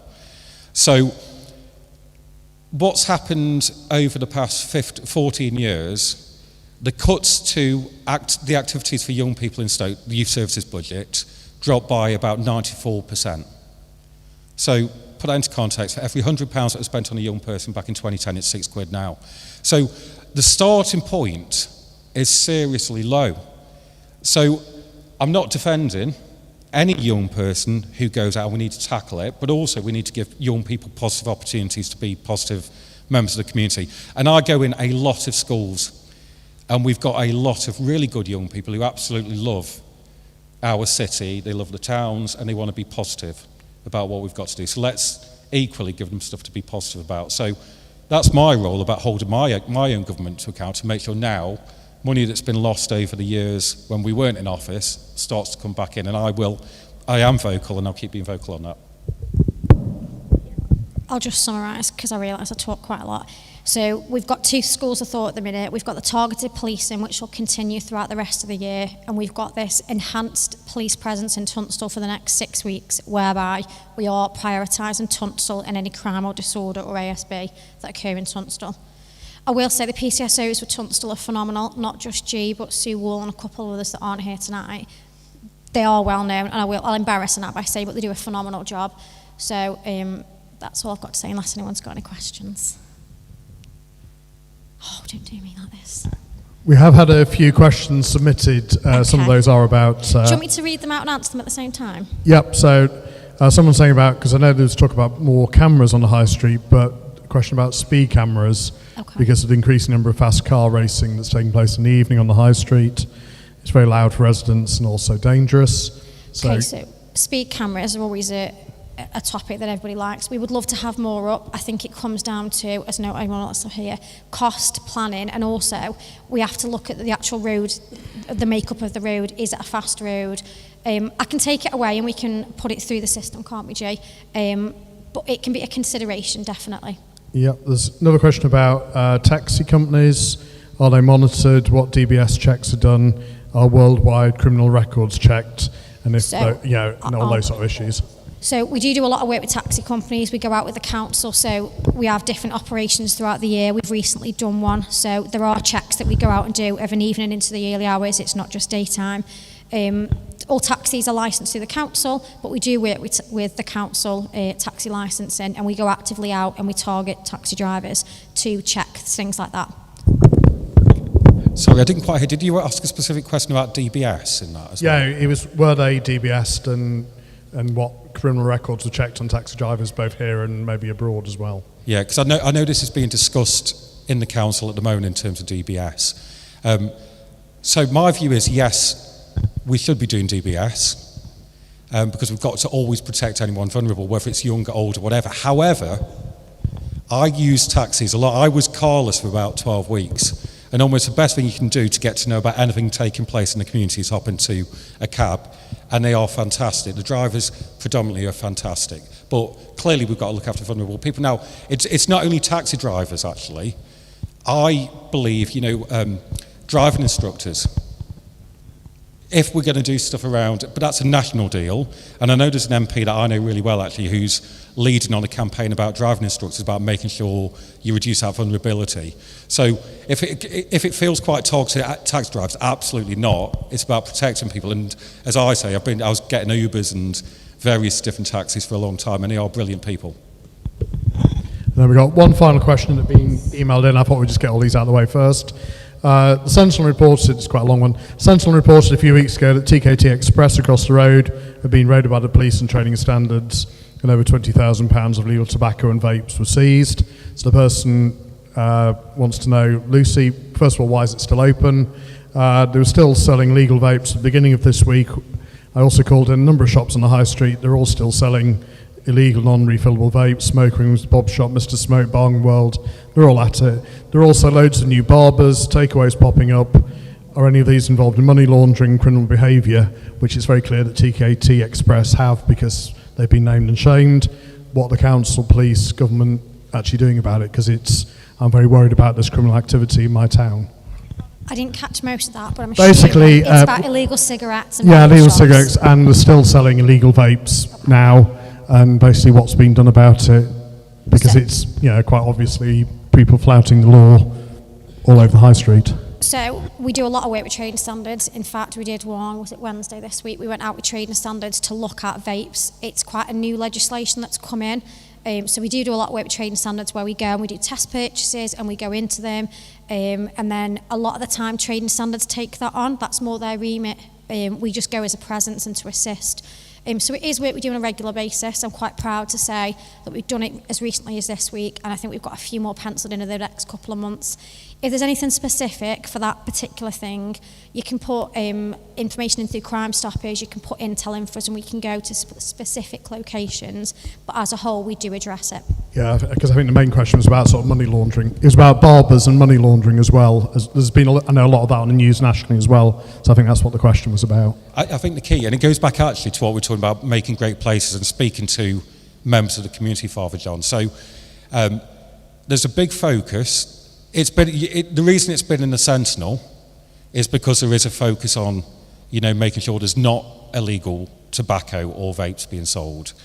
But that always comes down to good intelligence, and that's based on having a good relationship, whether it's the council or the police, with members of the public. So I think the answer back is, talk to us. Talk to me as your local MP, talk to my office, talk to the police, talk to council officers, your local councillors, and that information will be collated, and if stuff needs to be followed up, it would be. Yeah.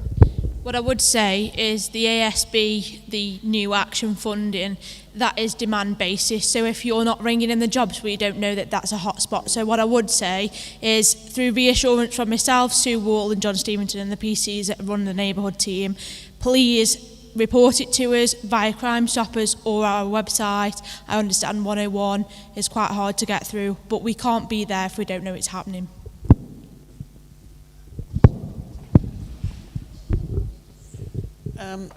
This is just a couple of examples really of what we're trying to do to improve the regeneration of Tunstall and invest through the levelling up funding.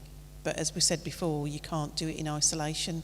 So these two particular schemes are going to help tackle some of the big issues that you've already said to us. So ultimately, over the next 12 months or so, we will see some significant improvements, and I'm hoping that you'll feel it as well. Reducing fear when there's a perception that crime is going up when it's going down. I think we need to actually just articulate those stats on an ongoing basis, really, to give you confidence that things are moving forward in the right direction. Swan Square, Tower Square, was a massive problem for us to the point we had a profile open because we had that many jobs for it, and through that targeted police and through the hard work of PCSOs, the calls there are pretty much non-existent now, and that's by building relationships with the hotel, with the businesses, with the people that are residents of that hotel. We've massively reduced our demand there, which is no mean feat with the residents that live there at times, and the kind of issues they were caught in, and that is through the hard work of PCSOs, that's gone from being one of our highest repeat callers to non-existent now. So what we're doing is working. I know that everybody might feel it, but like G said, what we don't know we can't fix. And that targeted policing changes weekly depending on what the demand is. So if we don't know there's an issue, we can't reflect that in our policing styles. Thank you. So I think really the floor is open with David, really, in terms of being the local MP. If there are any questions that you might have. Yeah. Thank you very much. Oh yeah. Okay. Thank you for your time. Thank you. Thank you. Thank you.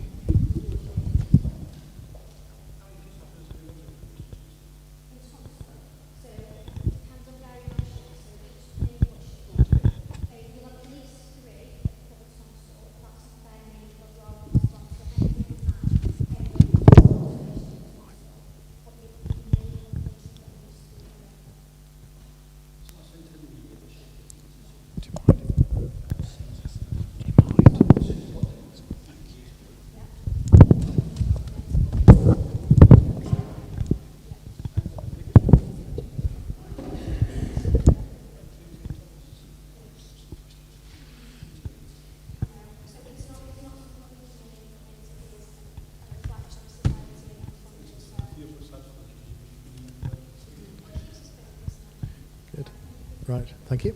See you later. Right, so does anyone have any burning questions for David? Or is everyone happy and we can go home early? I've got a couple of emails. There's some questions that have been emailed as well, but...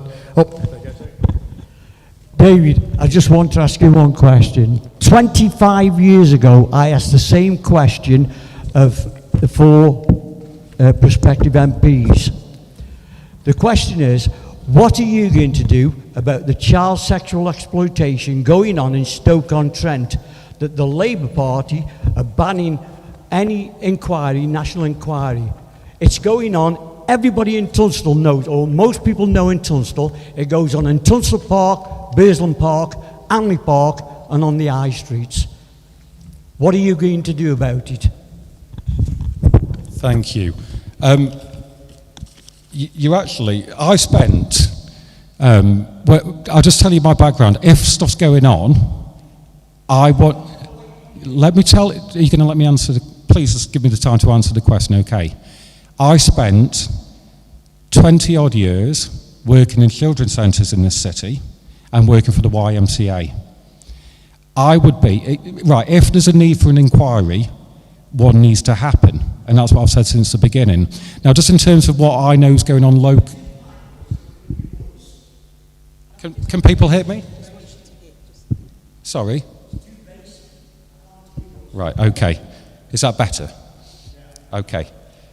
We can have a conversation, but if you want to hear my answers, I need to be able to give the answers as well, okay. What's going on in the council in a few weeks, because I've been asking the questions about where a local inquiry might be. There's a council meeting taking place, a cabinet meeting in a few weeks' time. I've been asking what's going to be done, what's going to be looked at in terms of potential child sexual exploitation via grooming gangs. So my understanding is, and I can get more details on this to you happily, and I would speak to you very often if you want to and pick up anything you want to raise specifically. At that meeting, I understand, but let me come back and confirm formally, that the police will be coming to that meeting as well. Now, one of the things the council needs to do is there have been a number of recommendations, the J inquiry, about how local authorities and local organisations ought to be responding to some of those concerns. Now, we need to make sure that any of those recommendations are being fully implemented at the local level. Now, the one thing that's really important, I'd say to anyone, if anyone has information, new information that needs to be brought to light, that needs to come forward, okay? Because it needs to be taken seriously. There's also the kind of work that is being done at government in terms of, there's supposed to be a new review out, and I forgot the name, and actually I wrote it down earlier. It's Louise Casey. It's Dame Louise Casey who's doing the kind of quick review about what's available. There's more money. There's money available for local councils, local authorities to do investigations. So let's see what comes out of the cabinet meeting taking place at the council. If stuff needs to, I would say people, and there needs to be open reporting lines, people need to be clear about if there's phone lines people can report to, how the reporting happens. But the request from me is if there's information, new information that needs to come to light and needs to be investigated, people need to put that forward. I worked around young people for a long, long time, and I'd be really concerned if stuff isn't being properly investigated. Okay.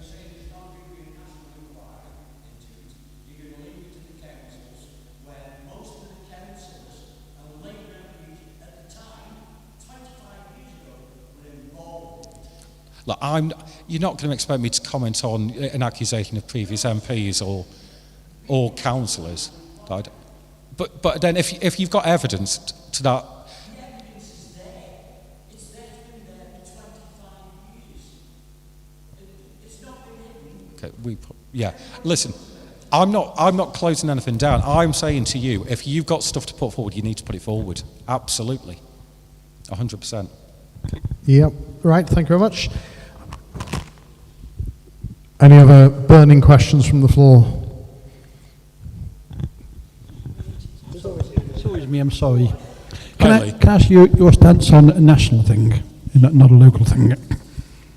A number of years we had the Hillsborough disaster. Lots of people were killed. What, sorry? The Hillsborough disaster, you remember that? Yes, of course. A lot of people were killed. Something really terrible went wrong there. Since then, we've had the grooming gangs going around. No one's been accountable.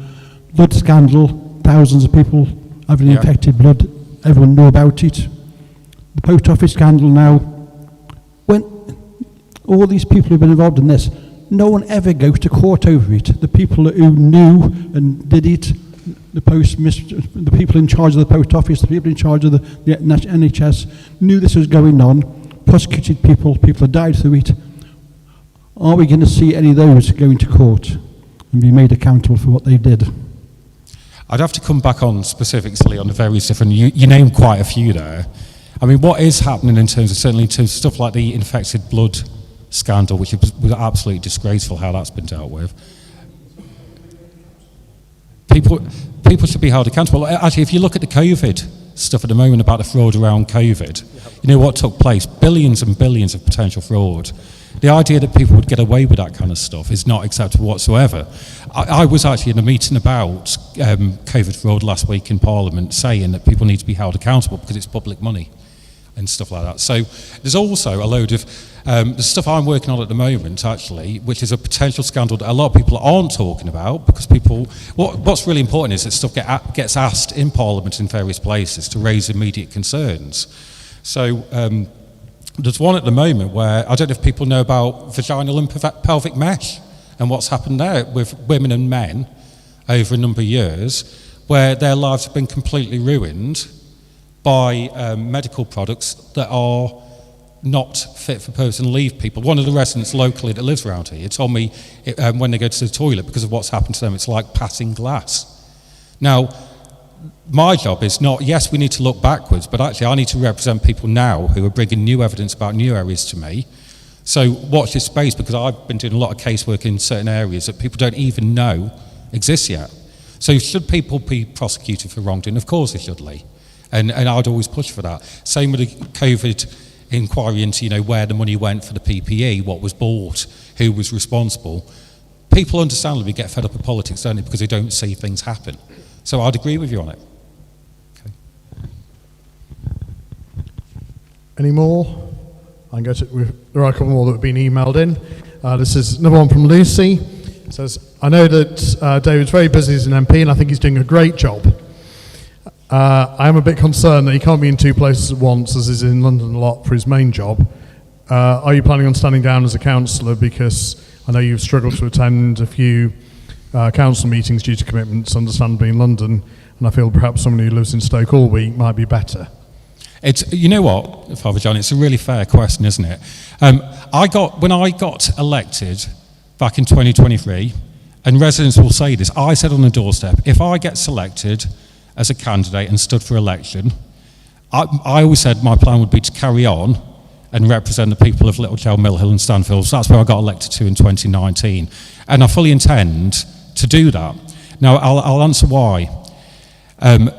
We've seen recently that a number of recently elected councillors, as in a few weeks ago in places like Staffordshire, have already stood down. So we probably read about the Reform councillor in Eccleshall who lasted about 2 weeks, stood down. That's going to cost about £30,000 to run an election. The idea of me stepping down and costing the taxpayers of Stoke £30,000 that could be spent on far better things, I think is completely unacceptable. Now, I can guarantee, and I'm happy to come back with casework numbers on this one, I probably get as many or more pieces of casework from the people of Little Chell, Mill Hill and Stanfields now than I did when I was a councillor. And I'm working incredibly hard for the people. So at the moment, I don't think it's wise to spend £30,000 of your money, because it is your money, to do it. Now, if people weren't happy, and the people of Mill Hill, Stanfields came and actively said to me, we don't think this is working, yes, I would absolutely consider it, but I feel I'm doing a good, decent job by the people still.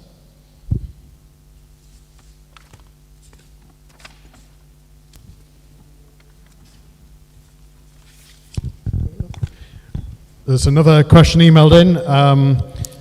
This says, the government's drawing up reforms to the wider SEND sector with speculation that the system of EHCPs could be scrapped. Would you vote in favour or against of taking them away from many children in mainstream schools and just narrowing it down to special education needs instead?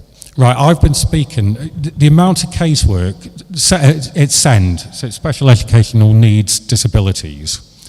And the honest answer, the system is completely broken. In terms of my office, my MP's office, we get an incredible number of cases brought forward by families who are just not getting a decent service. Again, before I became an MP, this was a particular interest of mine. I was on the what was called the Children and Young People's Scrutiny Committee at the City Council. And the one thing I was really concerned about, EHCPs basically outline what support is needed for that child or young person. Timeliness is one of the biggest issues. So you have an initial assessment and then you get annual reviews of those plans. On all measures, young people have been failed by a system that just simply isn't working.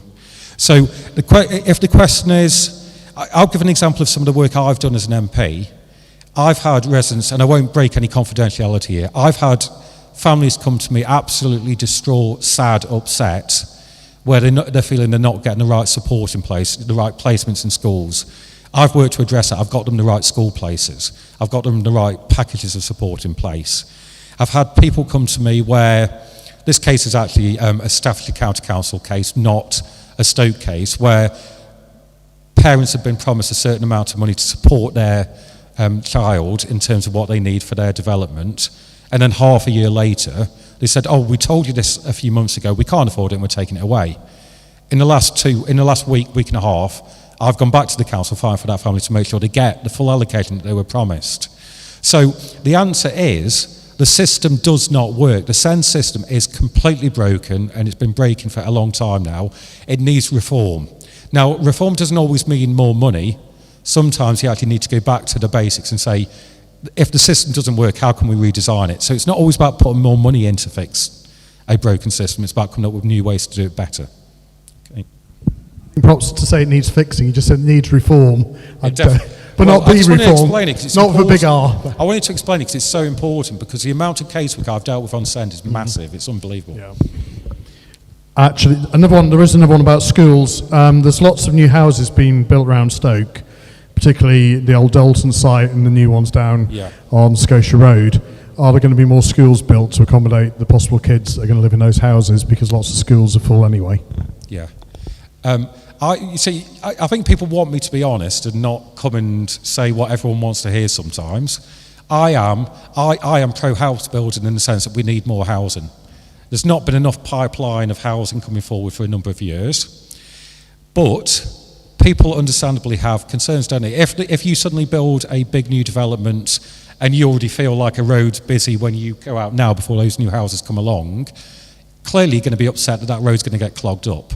If you're trying to make a phone call for a doctor at 8 o'clock in the morning, like I sadly have to do quite often for my mum and dad, and it takes a long time and you're somewhere like queue number 40, 45 and you keep waiting on that call, clearly if you think about more development, you're going to be concerned about what happens to my local doctors. It's the same with schools. What we need to do is, a bit like when I was speaking about how we're working with the police locally about getting communities involved, we need to really up how we communicate, how we talk with local people to get them involved in the process. Because I think what's happened in Stoke for too long is people feel they've been told what's happening, not been consulted, don't feel they're part of the process, and then don't feel they want to get involved or they're concerned about what may happen. I want to see it flip. Now, what Stoke hasn't had, do people know what a local plan is? The local plan basically looks at potential development in an area. So if you have a decent local plan, it will say, this is a really good area for retail. This is a good area for housing. This is a good area where we need to maintain green open space. Stoke-on-Trent does not have a local plan. And that gives the upper hand to housing developers who can come and make a case about where to build a load of new housing. So what was meant to happen a few years ago, and I'm sorry if it sounds political, but it was when it was a Conservative council locally, a Conservative council at Newcastle Borough Council. They were supposed to work together on creating a local plan to decide where this happened. None of it happened. So what we're now trying to do is, when you see consultations taking place with local communities now, people get annoyed because they're raising the exact kind of concerns that you're saying, Father John. But would it be better to consult people and get the best outcome, or do we want to enforce development on people? I think it needs to be the other way around and make sure we get the community involved. And certainly in terms of me, in terms of my role, if I've got concerns around GPs, transport, infrastructure, doctors, schools, whatever it may be, I'm there to represent the people and raise those concerns. And if development happens, to make sure some of those address open space, how do we make sure it's maintained and it's of good quality? So what I'd say to people is, speak to me. Thank you. You've just heard David speak to him. So if you've got any burning concerns, questions, as they say at weddings, speak now or forever hold your peace. I'll give out my details as well, because I know it's, is it going out online? Yep. Can I just give so I've got a phone number, and I'm going to look over at someone to make sure I get this number right, because I mix it up, sadly, with one of my friends' numbers, who's got one digit different. So, and they really don't want my office calls coming to them. So it's 01782 75, no, I've got it wrong, haven't I? 950 484.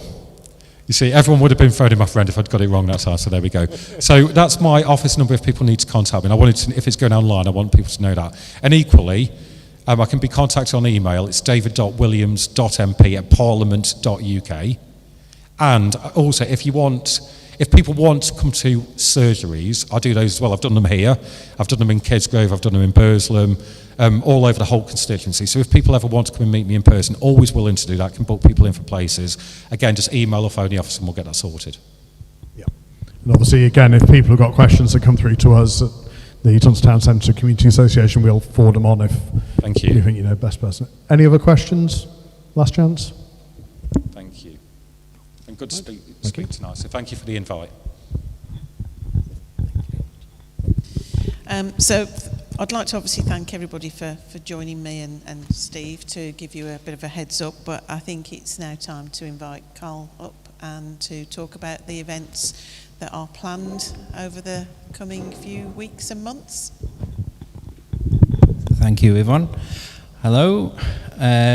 So just to announce that we do have a community hub in Tunstall Market. You'll find us 2 doors down from Community Can and opposite the Butchers.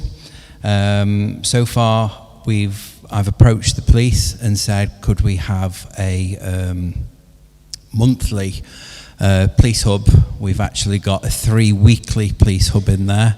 We had one 3 weeks ago, and there's Operation Transform, which Sue Wall goes into the police hub, and she had 8 reports of nuisance bikers in Tunstall. We've also got a antisocial victim support, Cheryl from ASB Harmony, who's here with us tonight. So she will be in there on the 4th of July. We've also got the Citizens Advice Bureau coming in on the 31st of June. We've got an event tomorrow, so I'm hoping Father John will have a word with his boss and ask for really good weather. And we've also got many events, large events. So we've got tomorrow, we've got the 9th of August, which is a summer festival.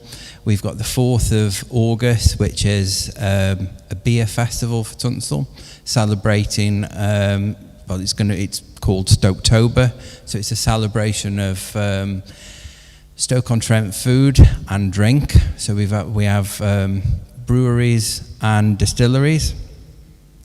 We've also got, on the 1st of November in Floral Hall, we've got our spooky market in the day, and then we have a dance macabre ball, so I hope to see you there. And then we have on the 6th of December our usual light switch on and Christmas event. So yeah, please do follow us and give us a like on our Facebook page, TTCCA. Thank you for coming. Any questions for the TTCA, please come to me and Father John. But yeah, great meeting, thank you.